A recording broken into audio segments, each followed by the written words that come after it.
The corporate party had turned wild. Truth or dare had crossed every professional line, and now all eyes locked on the man who always sat alone in the corner. The quiet one. The one nobody really knew. Olivia Reed, the office extrovert, had been dared to provoke him in front of everyone. She walked over, grinning with that fearless energy she was known for, and asked loud enough for the whole room to hear, "You seem to be good in bed. Are you married?" Everyone expected him to blush, to stammer, to look away. Instead, Daniel Moore met her eyes and said calmly, "No, I'm still waiting." The room went silent. Who was he waiting for? Daniel Moore had worked at Crescent Analytics for nearly 4 years, and most people still didn't know much about him beyond his job title. He was the kind of person who showed up on time, finished his work without fanfare, and left before the small talk could start. He didn't join the lunch groups. He didn't linger by the coffee machine. When someone asked about his weekend, he gave answers so brief they discouraged follow-up questions. It wasn't rudeness exactly. It was more like he had drawn a line around himself and preferred that no one cross it. Olivia Reed was the opposite. She had only been with the company for 18 months, but she moved through the office like she owned it. She knew everyone's coffee order, remembered birthdays, organized happy hours, and had a laugh that carried across the entire floor. People gravitated toward her. She made things feel lighter. If there was a party, Olivia was at the center of it. If there was a joke, she was the one telling it. She thrived on connection, on energy, on the kind of noise that made a room feel alive. The two of them had barely spoken. They worked in different departments, crossed paths only in meetings or the occasional elevator ride. Olivia had noticed Daniel, of course. It was hard not to. He was always alone, always quiet, always somewhere on the edge of things. She had tried once or twice to pull him into conversation, but he answered in single sentences and looked away quickly, like he had somewhere else to be. She stopped trying after that. Some people just preferred to be left alone. The company party was held at a rented loft downtown, the kind of place with exposed brick and dim Edison bulbs that made everything look warmer than it was. It was the end of the fiscal year, and management had gone all out. There was catered food, an open bar, a playlist someone's intern had put together. By 9 o'clock, the mood had shifted from professional courtesy to something looser, something reckless. Someone suggested karaoke. Someone else suggested poker. Then Marcus from accounting stood up on a chair and shouted that they should play Truth or Dare. The room erupted. People cheered, people groaned, but no one left. The game started slow, harmless dares and softball questions. Then it escalated. Someone had to text their ex. Someone had to chug a drink in under 10 seconds. Someone admitted they had lied on their resume. The laughter got louder. The dares got bolder. Olivia was in her element, egging people on, volunteering herself when things got too tame. She thrived in chaos like this. Then it was her turn again. Marcus grinned at her from across the circle, his eyes gleaming with the kind of mischief that meant trouble. He pointed at Daniel, who was sitting near the back wall with a glass of water in his hand, looking like he wanted to disappear into the furniture. Olivia followed Marcus's finger and felt her stomach drop just slightly. She knew what was coming before Marcus even said it. "I dare you," Marcus said, loud enough for everyone to hear, "to go over there and mess with him." He jabbed his finger toward Daniel again. "Make him blush, make him squirm. I don't care how you do it, just make it good." The room erupted in laughter and cheers. People turned to look at Daniel, who was staring down at his glass like he hadn't heard a thing. Olivia felt the weight of every eye in the room. She could have refused. She could have asked for a different dare. But she had built her reputation on never backing down, on being the one who always said yes, who always played along. So she stood up, put on her best grin, and walked across the room. Daniel didn't look up until she was standing right in front of him. When he did, his expression didn't change. He just watched her, calm and unreadable, like he was waiting for something he had seen coming from a mile away. Olivia felt a flicker of doubt, but she pushed it down. This was just a game. It was supposed to be fun.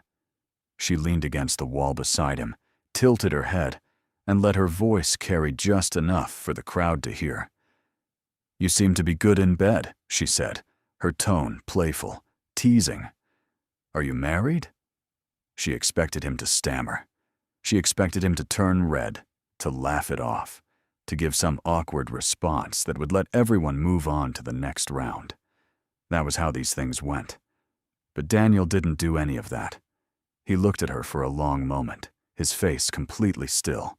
Then he said, in a voice that was quiet but clear, "No. I'm still waiting." The laughter stopped. The room went silent so fast, it felt like the air had been sucked out of it. Olivia stared at him, her smile frozen on her face. She didn't know what to say. She didn't know what he meant. But something in the way he said it, something in the flatness of his tone, told her it wasn't a joke. It wasn't a comeback. It was the truth. Someone coughed. Someone shifted in their seat. Marcus tried to laugh, but it came out forced and uncomfortable. Olivia took a step back, her hand suddenly cold. She wanted to say something, to lighten the mood, to turn it into a punchline, but the words wouldn't come. Daniel didn't look angry. He didn't look embarrassed. He just looked tired. He set his glass down on the windowsill, stood up, and walked toward the door without saying another word. No one tried to stop him. The room stayed quiet until the door clicked shut behind him. Then the noise came back all at once, people talking over each other, trying to laugh it off, trying to pretend the whole thing hadn't just turned strange and heavy. Olivia went back to her spot in the circle, but she didn't feel like laughing anymore. Someone handed her a drink. Someone made a joke about the next dare. She smiled and nodded, but her mind was somewhere else. She kept replaying the moment, the way Daniel had looked at her, the way his voice had sounded. "No, I'm still waiting." What did that mean? Who was he waiting for? The party went on, but Olivia barely noticed. She left an hour later, earlier than she usually would, and spent the entire ride home thinking about that one sentence. By the time she got to her apartment, she had convinced herself she was overthinking it. It was just a weird response. Maybe he was socially awkward. Maybe he didn't know how to handle being put on the spot. Maybe it didn't mean anything at all. But when she lay down in bed that night, staring at the ceiling in the dark, she couldn't shake the feeling that she had crossed a line she hadn't even known was there. She had thought it was harmless. She had thought it was funny. But the look on Daniel's face hadn't been funny. It had been something else. Something quiet and raw and real. And she had been the one to put it there. She turned over, pulled the blanket up to her chin, and tried to sleep. But the guilt sat heavy in her chest, and no matter how many times she told herself it was just a game, she couldn't make herself believe it. Olivia woke up the next morning with the conversation still sitting heavy in her mind. She showered, made coffee, went through her usual routine, but none of it distracted her.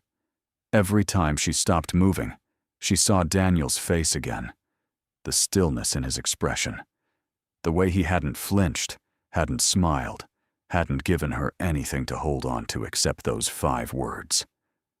"No, I'm still waiting." She had replayed the moment so many times it had started to feel like a scene from someone else's life. But the guilt was hers, and it wouldn't let go. By the time she got to the office, she had made up her mind. She was going to apologize. It was the right thing to do. She would find Daniel, tell him she was sorry, and move on. Simple, clean, professional. But when she walked past his desk on her way to the break room, he wasn't there. His chair was empty, his monitor dark. She checked again an hour later. Still nothing. It wasn't until almost 11 that she saw him step out of the elevator, his face as neutral as ever, carrying a folder under one arm like it was just another Monday. Olivia watched him from across the room. He didn't look upset. He didn't look angry. He looked exactly the way he always did, quiet and distant, like the party had never happened at all. Maybe that was worse. She waited until he sat down, until he opened his laptop and started typing, and then she walked over before she could second-guess herself. She stopped at the edge of his desk and cleared her throat. Daniel glanced up at her, his expression unreadable. For a second, neither of them said anything. Then Olivia spoke, keeping her voice low so the people nearby wouldn't hear. "Hey," she said. "Do you have a minute?"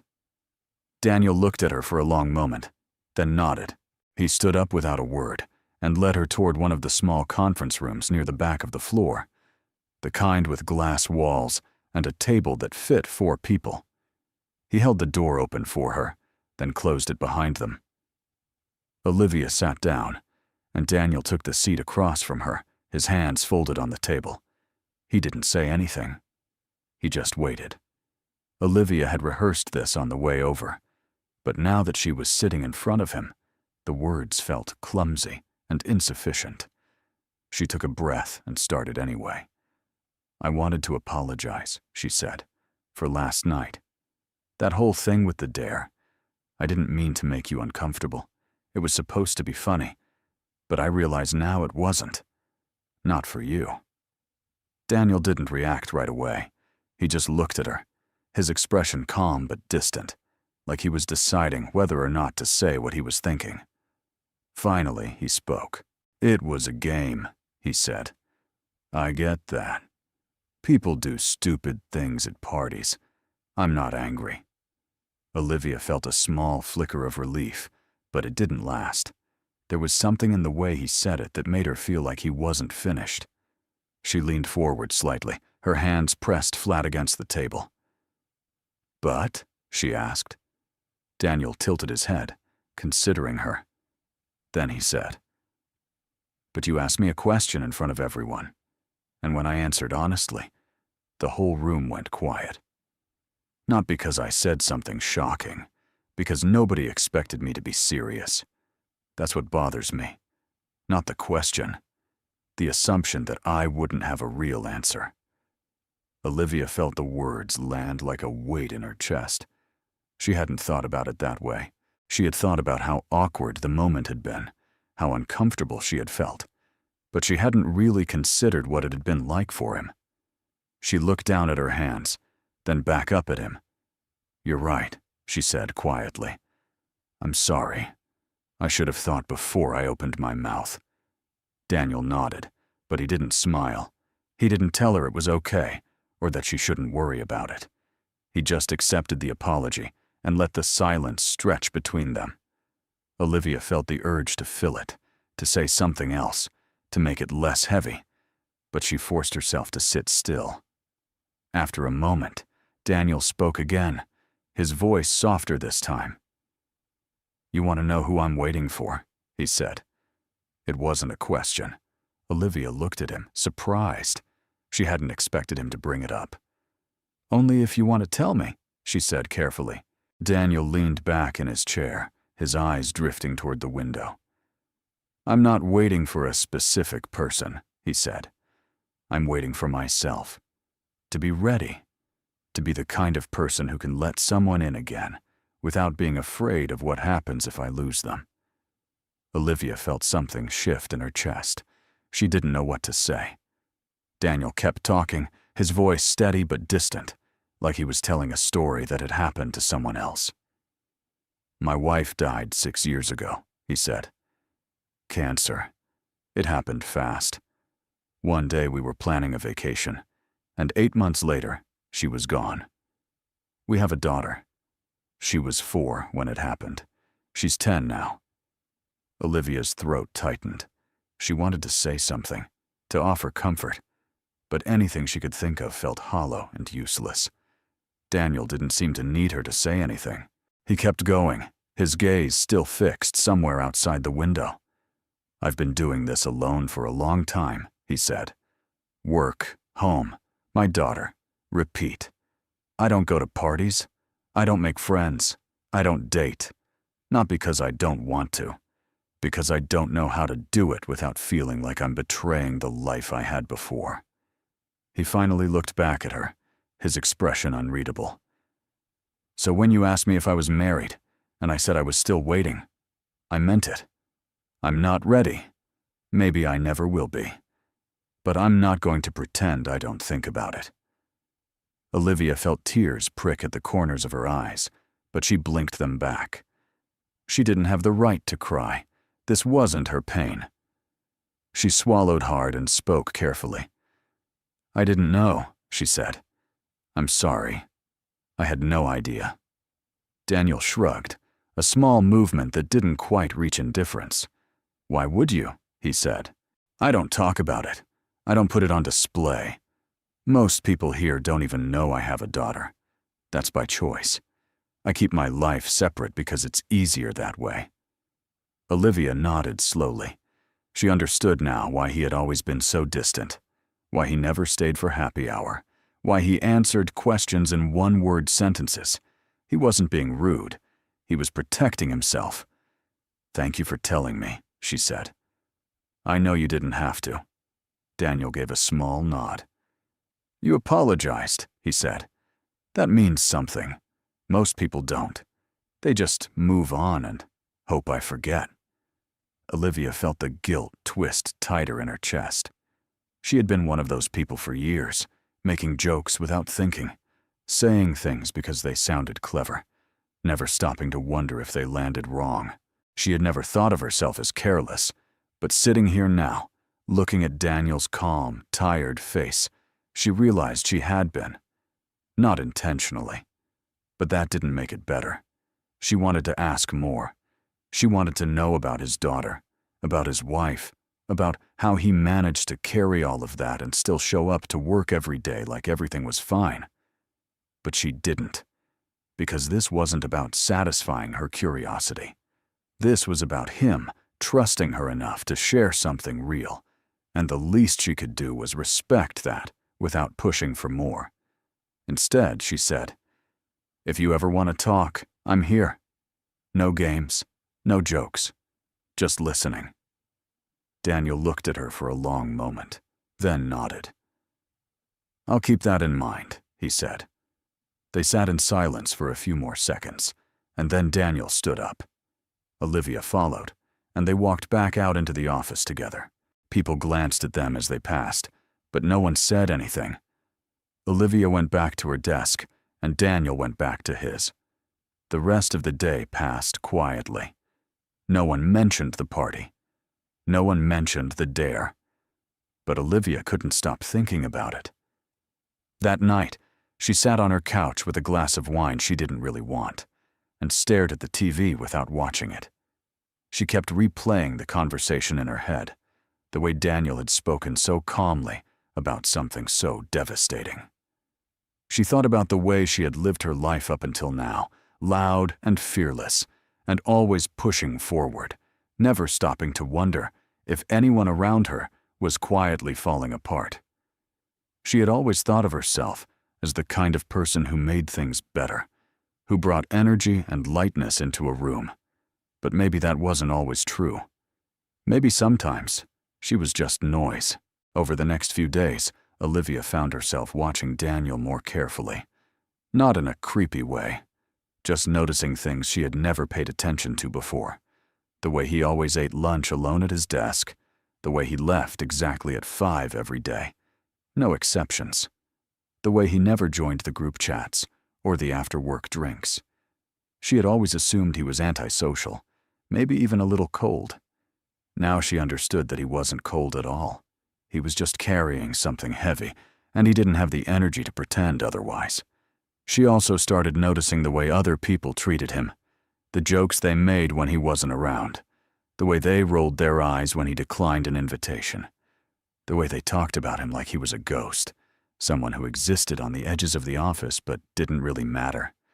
It bothered her more than she expected. She wanted to say something, to defend him, but she didn't know how to do it without making things worse. One afternoon, she saw him in the break room, pouring coffee into a plain white mug. She walked over, grabbed a cup for herself, and stood next to him. They didn't say anything for a moment. Then Olivia spoke, her voice casual. "How's your daughter doing?" Daniel glanced at her, surprised. Then he smiled, just a little. It was the first time she had ever seen him smile. "She's good," he said. "She's in 5th grade now. Loves soccer, hates math. Pretty normal kid stuff." Olivia smiled back. "That sounds nice," she said. Daniel nodded. "It is," he said. Then he picked up his mug and walked back to his desk. It was a small moment, barely worth remembering. But to Olivia, it felt like something had shifted. Not between them exactly. More like inside her. She had spent so long being the loudest person in the room, the one who made people laugh, the one who kept things moving. But maybe there was more to being a good person than just being fun. Maybe it also meant knowing when to be quiet, when to listen, when to let someone else take up space without filling it with noise. She didn't know if she and Daniel would ever be friends. She didn't know if he even wanted that. But she knew she wasn't going to make the same mistake again. She wasn't going to treat people like punchlines. She wasn't going to assume that just because someone didn't talk about their pain, it didn't exist. And maybe that was enough. For now. The weeks that followed were quieter than Olivia expected. She didn't push Daniel for more conversations. She didn't try to insert herself into his life or force a friendship that neither of them had asked for. But she did start paying attention in ways she never had before. She noticed when people made jokes at his expense. She noticed when someone rolled their eyes because he declined another invitation. And she noticed how easy it was for everyone to forget that silence didn't always mean someone had nothing to say. One Thursday afternoon, Marcus cornered her by the printer with that same grin he had worn at the party. He leaned against the wall, arms crossed, and said loud enough for a few people nearby to hear, "So, what's the deal with you and the hermit? You two friends now or something?" Olivia looked at him, her expression flat. She didn't smile. She didn't laugh. She just said, "His name is Daniel. And yeah, we talk sometimes. Is that a problem?" Marcus blinked, clearly not expecting that response. He shrugged, trying to play it off. "No problem. Just thought it was funny, that's all. Guy barely says 2 words to anyone." Olivia picked up her stack of papers and turned to face him fully. "Maybe that's because no one bothers to listen when he does," she said. Then she walked away before he could respond. It was a small moment, barely worth remembering. But it felt significant to her. She had spent so much of her life being liked, being the person everyone wanted at their table, that she had never really stopped to ask what the cost of that popularity was. How many jokes had she laughed at without thinking? How many people had she dismissed because they didn't fit into the version of fun she had built her identity around? She didn't have an exact number, but she knew it was more than 0, and that bothered her. She started making small changes. She stopped joining in when people gossiped about Daniel. She stopped laughing at jokes that punched down. She started asking quieter coworkers how their weekends were and actually waiting for the answer. It wasn't much, but it was something, and it made her feel less like she was just coasting through her days on autopilot. Daniel noticed. He didn't say anything about it directly, but Olivia could tell. He started nodding at her when they passed in the hallway. He replied to her emails with more than 1-word answers. Once, when she asked if he wanted a coffee refill, he said yes. It was progress. Slow, careful progress. The kind that didn't demand anything from either of them, but left the door open just in case. Then one Friday, something shifted. Olivia was leaving the building at the end of the day when she saw Daniel standing near the entrance, phone pressed to his ear, his expression tight with frustration. She slowed her pace, trying not to eavesdrop but close enough to hear the general tone. He was talking to someone about picking up his daughter. Something had fallen through. He kept saying he understood, but his voice had an edge to it that she had never heard before. When he hung up, he stood there for a moment, staring at his phone like it had just delivered the worst possible news. Olivia walked over, her bag slung over one shoulder. "Everything okay?" she asked. Daniel looked up at her, and for the first time since she had met him, he looked genuinely stressed. "My babysitter canceled last minute," he said. "I have to pick up my daughter from school in 20 minutes, but I'm supposed to be on a call with a client in 10. I don't know how to make both things work." Olivia didn't think. She just said, "I can take the call for you." Daniel frowned. "You're not on this account." Olivia shrugged. "I've sat in on enough of these to know the basics. Just send me the file and tell me what they need to hear. I'll handle it. You go get your daughter." Daniel stared at her like he was trying to figure out if she was serious. Then he nodded slowly. "Are you sure?" Olivia smiled. "I'm sure. Go." Daniel sent her the file, gave her a 30-second rundown of what the client was expecting, and then left without another word. Olivia went back upstairs, took the call, and somehow managed to keep the client happy despite knowing only about 60% of what she was talking about. When it was over, she sent Daniel a text, letting him know everything had gone fine. He replied an hour later with a simple, "Thank you. I owe you one." She didn't think much of it until the following Monday, when she found a coffee waiting on her desk.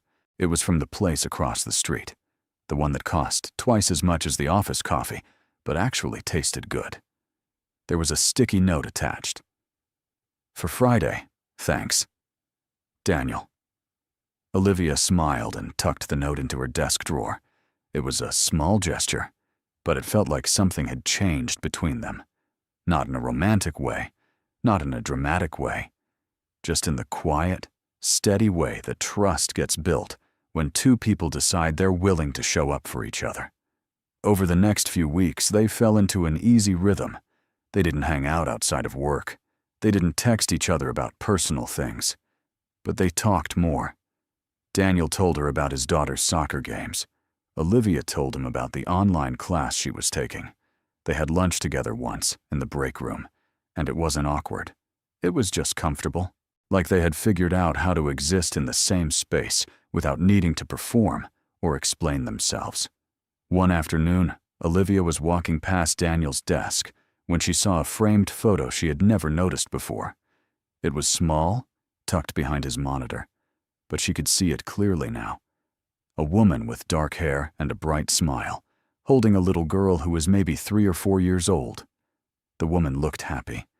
The kind of happy that came from the inside, not from trying to look good for a camera. Olivia didn't say anything about it, but she understood now in a way she hadn't before. Daniel wasn't waiting because he couldn't find someone. He was waiting because the person he had loved was irreplaceable. And moving on didn't mean forgetting. It meant figuring out how to carry that love forward without letting it crush him. She thought about that a lot over the next few days, about how easy it was to assume you knew someone's story just because you saw them every day, about how much people carried in silence because it was easier than explaining, about how kindness didn't always look like grand gestures or loud declarations. Sometimes it just looked like showing up, like listening, like not making someone feel like they had to justify their pain. The next time someone at the office made a joke about Daniel being antisocial, Olivia didn't laugh. She didn't make a scene. She just said, "Maybe he's not antisocial. Maybe he just has a life outside of this place that matters more to him than small talk." The person looked at her, confused, and then changed the subject. It wasn't much, but it was enough. One evening, a few weeks later, Olivia was packing up her things when Daniel walked over to her desk. He had his coat on, his bag over his shoulder, and he looked like he was about to leave. But instead of heading for the elevator, he stopped in front of her desk and said, "My daughter has a soccer game this Saturday. It's at 10 in the morning. If you're not busy, you're welcome to come." Olivia looked up at him, surprised. "Really?" Daniel nodded. "You don't have to, but I thought I'd ask." Olivia smiled. I'd like that. Daniel gave a small nod, then turned and walked toward the elevator. Olivia watched him go, feeling something warm and quiet settle in her chest. It wasn't a big moment. It wasn't a turning point. But it was real, and that was enough. Saturday morning came, and Olivia showed up at the field wearing jeans and a jacket, holding a cup of coffee she had picked up on the way. Daniel was already there, standing on the sideline next to a girl with dark hair pulled back in a ponytail. The girl looked exactly like the woman in the photo, but with Daniel's serious eyes. When Olivia walked over, Daniel introduced them. "This is Emma," he said. "Emma, this is Olivia. She works with me." Emma looked at Olivia with the kind of cautious curiosity that 10-year-olds had perfected. "Hi," she said. Olivia smiled. "Hi. Your dad says you're really good at soccer." Emma shrugged, but she was smiling. "I'm okay," she said. Then she ran off to join her team. Olivia and Daniel stood on the sideline together, watching the game in comfortable silence. Emma scored a goal in the second half, and Daniel clapped, his face breaking into a rare, genuine smile. Olivia cheered too, and when Emma looked over at them, she waved.